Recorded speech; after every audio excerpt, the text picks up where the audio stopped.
Ok, bueno, condominios, si algo tiene es normativa, ¿verdad? Está el reglamento de condominios, después hay que determinar el uso de suelo, para lo cual usamos planes reguladores, GAM o reglamento de construcciones. Luego, en este momento, por modificaciones que se han hecho, tenemos 4 tipos de condominios: los de fincas filiales matrices, los construidos que se llaman, aunque no estén construidos, que son los horizontales y los verticales, una mezcla que hay que es lotes y condominios construidos, y luego los de lotes que se llaman FFPI. Los que son construidos se rigen principalmente por el reglamento de construcciones, y los que son de lotes o mixtos se rigen por el reglamento de fraccionamiento y urbanizaciones. Luego hay que aplicar toda la normativa que está ahí abajo, y probablemente me haya quedado corta porque normativa para condominios es lo que más hay. Ay.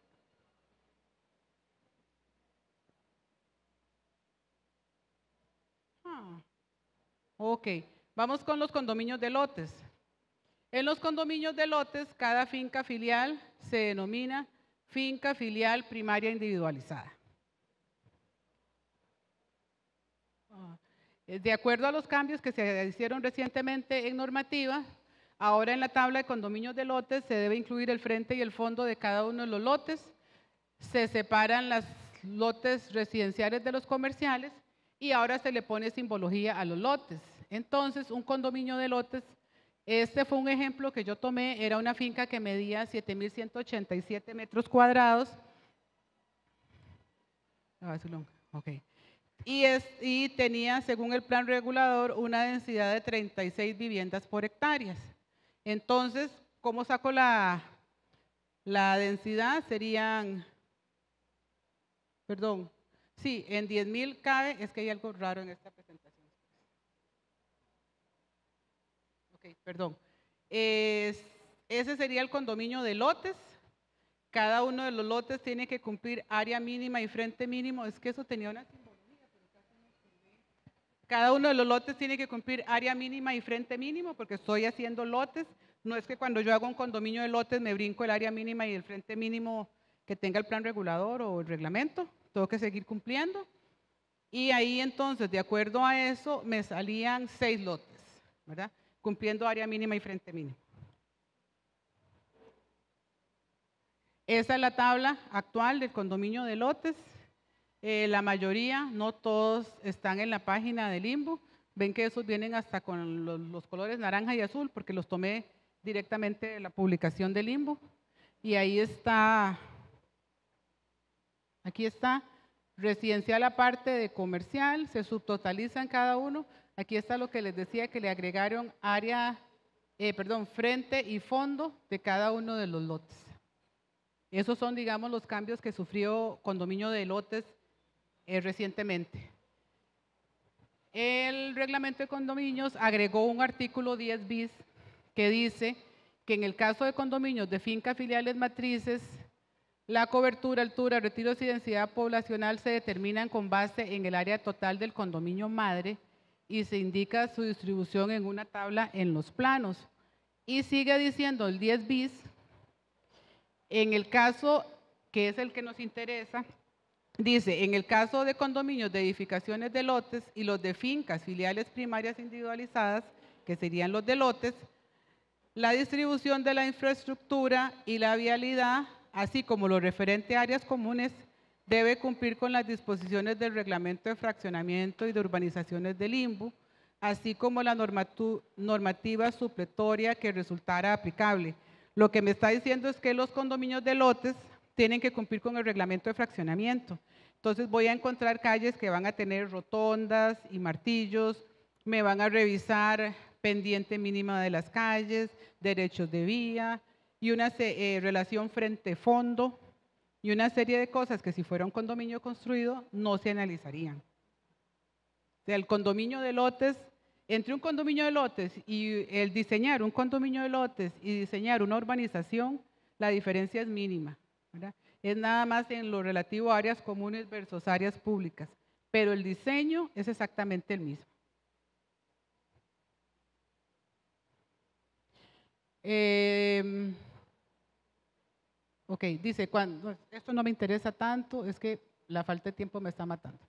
Ok, el 10 bis incluyó algo que no existía, y es esto. El 10 bis dice que solo hasta un 50%, o sea, permite, a ver, el 10 bis dice que para condominios de lotes se calcula la densidad sobre la finca completa. Eso antes no se hacía, se calculaba la densidad finca por finca.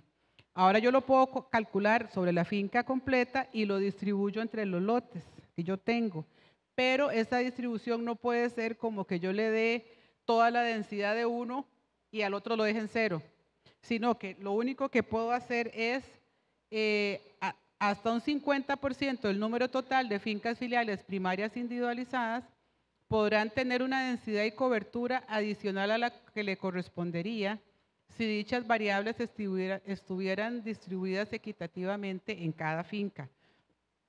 Y las fincas que se encuentren en el supuesto anterior podrán tener hasta un 50% de densidad y cobertura adicional. Entonces yo a la mitad de las fincas le puedo subir la densidad y la cobertura un 50% más de lo que normalmente les correspondería.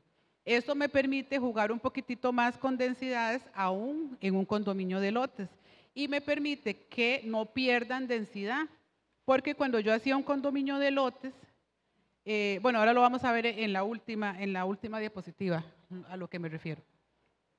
Esta es la tabla, es que no sé, no, tal vez está un poquito muy claro. No sé si la ven.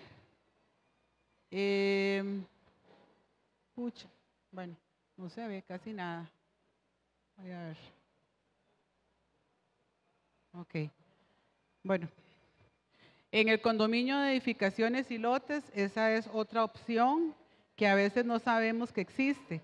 Eso es cuando el desarrollador quiere sacar lotes, pero al mismo tiempo quiere sacar unas casas o una torre en el mismo proceso, sin tener que ir dos veces. Entonces podemos optar por esta figura.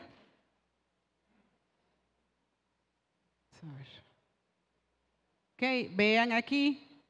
Ay, lamento mucho que esté como tan claro. Me parece que no se ve muy bien.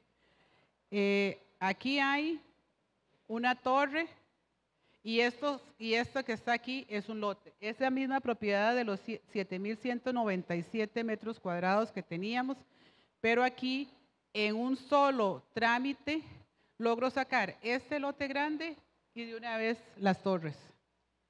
Entonces es un solo condominio mixto que tiene parte construida y parte de lotes. Lo que dice el reglamento es que en ese caso todos lo revisan como si fuera un condominio de lotes, lo referente a la vialidad y eso.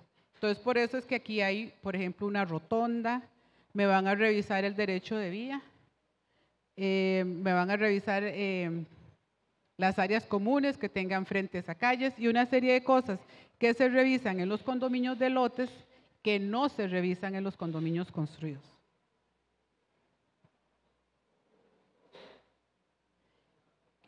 Bueno, qué raro, es que esto está como, debo ser yo, ¿verdad? Que voy para atrás y para adelante.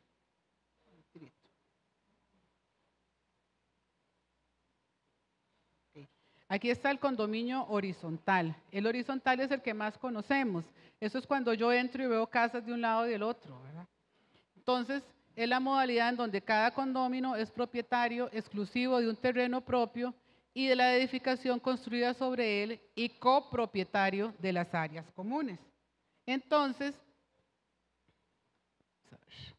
¿qué cambios sufrieron estos? Nada más que se separan los diferentes usos en la tabla. Siguiendo con el mismo ejemplo que teníamos, aquí están las casas y si ustedes se acuerdan, antes teníamos 6 lotes, ¿cierto? Pero ahora tenemos 2, 4, 5, 6, 7, 8, 9, 10, 11, 12 casas. ¿Cómo pude pasar en el mismo proyecto de tener 6 lotes a tener 12 casas? Cualquiera. Sigue siendo un condominio, el mismo plan regulador, nada ha cambiado. Pero antes tenía 6 lotes y ahora tengo 12 casas. Ah, ahora sí. ¿Cuál es la diferencia? Bueno, que cuando yo tengo un condominio construido, no reviso ni área mínima ni frente mínimo. Lo único que reviso es la densidad. Y por lo general, por densidad, me salen más unidades. Yo aquí lo que hice fue poner 12 casas de un dormitorio cada una. Cumplo con la densidad. La pregunta es, ¿por qué no cumplo con el área? Bueno, porque el único lote que hay aquí es este. Este no es un condominio de lotes. Estos no son lotes con casas. Estas son una finca filial que tiene una parte construida, un jardín y un patio, pero no se considera como un lote. Entonces, como no es un lote, no tiene que cumplir con frente mínimo ni con área mínima, me voy por densidad y me salen más unidades. Entonces, cuando yo estoy buscando aumentar densidad, optar por un condominio de lotes no es lo mejor. Es el que me da más libertad, porque ¿qué pasa con este proyecto? Ya tiene todas las casas encima y en teoría yo tengo que construir exactamente lo que está ahí. Entonces me amarra mucho, es muy tieso, digamos, este tipo de condominio. Pero si yo soy una empresa que ya yo construyo siempre el mismo tipo de casa, pues a mí esta figura me queda muy bien porque pase lo que pase, yo no voy a cambiar esta casa. Pero si yo soy una empresa que pretendo que llegue el cliente y me diga, muy linda la casa, pero a mí me gustaría un poquito más grande la cocina. Ah, se la ampliamos. No, eso no funciona aquí. ¿Okay? Porque si yo empiezo a aumentar áreas, empiezan a cambiar los coeficientes. Aquí los coeficientes se calculan con base en el área constructiva. Entonces yo no puedo tramitar una casa de 80 metros y después hacerle una de 90. Además, ya me habían revisado la cobertura sobre todo el proyecto. Si yo tenía casas de 80 y estaba en el máximo de cobertura y esta persona amplía y aquella otra amplía, me paso de la cobertura. ¿Sí? Además, estas casas fueron aprobadas con un modelo típico ante el colegio, que es el que está registrado con un profesional responsable, y esto no se debe cambiar. Entonces, tener un condominio horizontal o uno vertical es lo mismo. No se amplían. Pueden cambiar la distribución interna, pero no se amplían.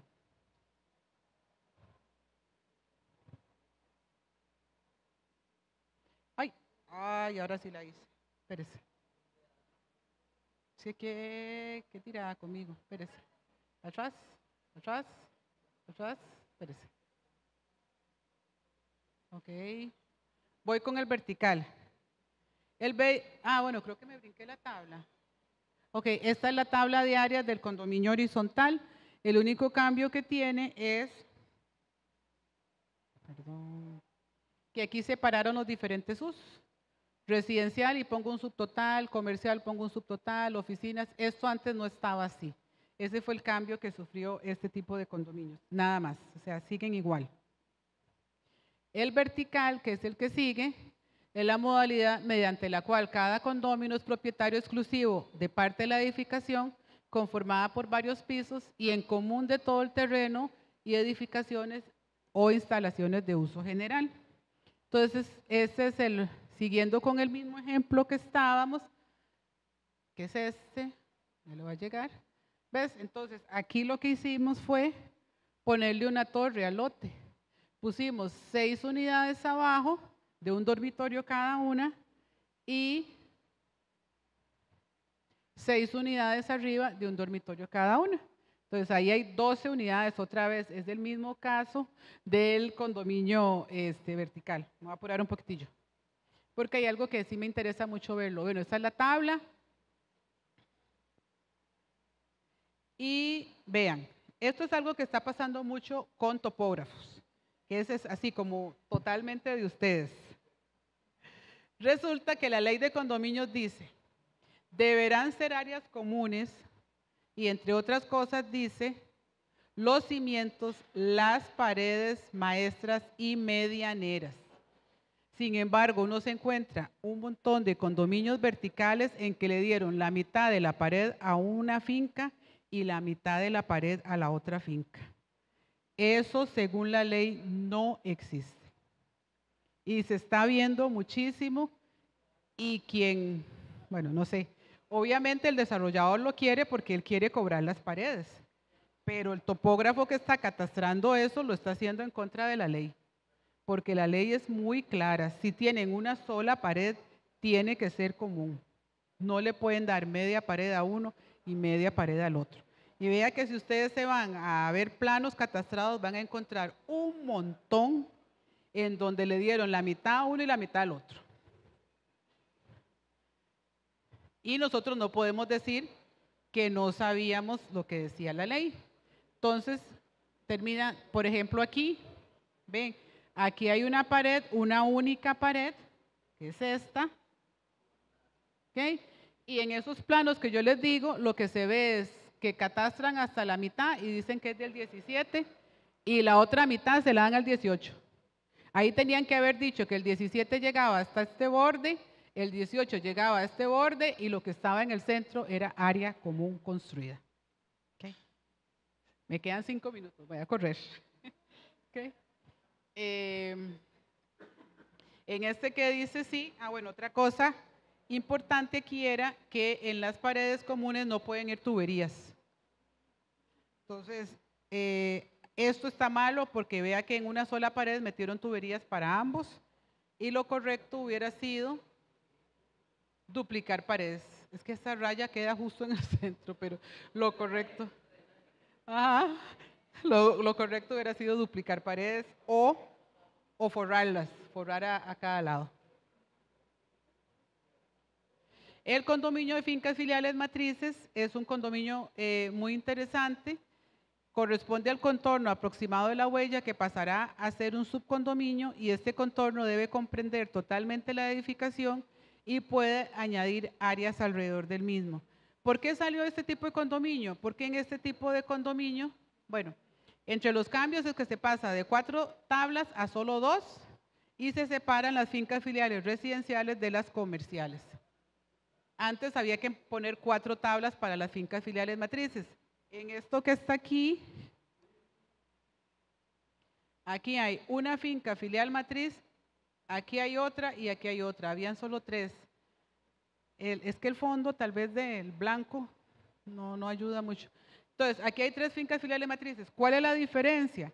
Que yo calculaba siempre la densidad sobre la finca completa y la reparto como yo quiera. Entonces, por ejemplo, si yo tengo torres y tengo torres comerciales, finca filial, perdón, matriz comercial y finca filial residencial, le puedo dar toda la densidad de la comercial a la residencial, porque las comerciales no cargan densidad. Entonces, en la tabla pongo densidad de la comercial 0 y a la comercial le sumo, a la residencial le sumo la de la comercial más la que ella misma tenía.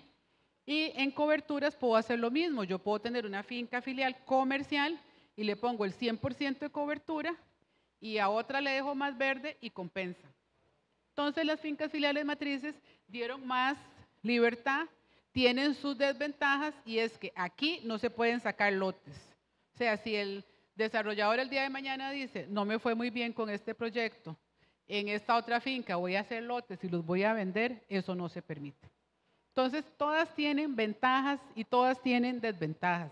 Lo importante es saber que existen 4 tipos y dependiendo de lo que quiera mi cliente, yo tengo que hacer la elección que corresponda. Una mala elección puede acabar con un proyecto. O sea, decirle a una persona que tenía antes 12 casas, que porque a mí se me ocurrió hacer condominio de lotes, ahora solo tiene 6, me mata, ¿verdad? Obviamente se le va toda su utilidad y eso habría sido una pésima recomendación de mi parte. Entonces, tenemos que saber cuáles son las ventajas y cuáles son las desventajas de cada tipo de condominio para tomar la mejor decisión. Pero sí hago énfasis en que la labor del topógrafo aquí es importantísima. Hay muchísimo más trabajo que hacer en un condominio que si yo estuviera haciendo parcelas agrícolas. Les comento que la gente que estaba haciendo parcelas agrícolas en varias zonas del país se están devolviendo porque venden una parcela de 5,000 metros en 10 millones de colones y un lote de condominio de 1,000 metros en 10 millones de colones. Entonces, ¿qué le sirve más al desarrollador? Pues obviamente vender lotes de 1,000 en 10 millones que no lotes de 5,000 en 10 millones, que lleva un poco más de inversión inicial porque hay que hacer diseño. Sí es cierto, pero la utilidad es mucho mayor. Ya estamos trabajando con varios que se están devolviendo y más bien quisieran que les devolvieran los que ya vendieron para volverlos a vender, ¿verdad? Porque la diferencia es muchísima. Yo tenía más, ¿verdad? Pero obviamente el tiempo no nos da y no quiero abusarme. Les agradezco muchísimo la invitación. El mundo de condominios es muy interesante. No le tengan miedo, no es tan complicado como la gente dice en la calle, que qué horror meterse en condominios. No es cierto. Tengo 20 años de estar trabajando en condominio y aquí seguimos, entonces empiecen. Gracias.